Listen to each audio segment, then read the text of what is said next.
ஒரு கல்யாணம் செல்லாதுன்னு ஆயிட்டா கணவன் அல்லது மனைவி ஜீவனாம்சம் கேட்க முடியுமா?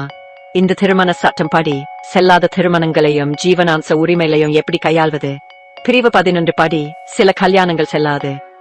1. ஒருத்தருக்கு ஏற்கனவே கல்யாணம் ஆகியிருந்தா கியூ அவங்க நெருங்கிய சொந்தங்களா அல்லது 3.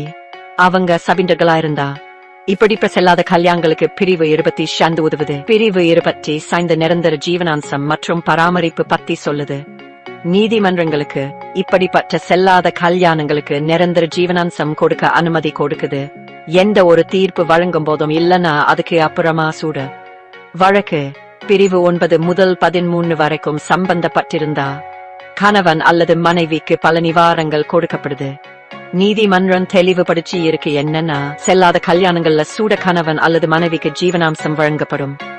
அதனால உங்க கல்யாணம் செல்லாதனாலும் ஜீவனாம்சம் கிடைக்காதுன்னு அர்த்தம் இல்ல.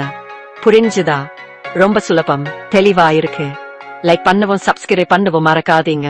மேலும் சட்ட நுண்ணுங்களுக்கு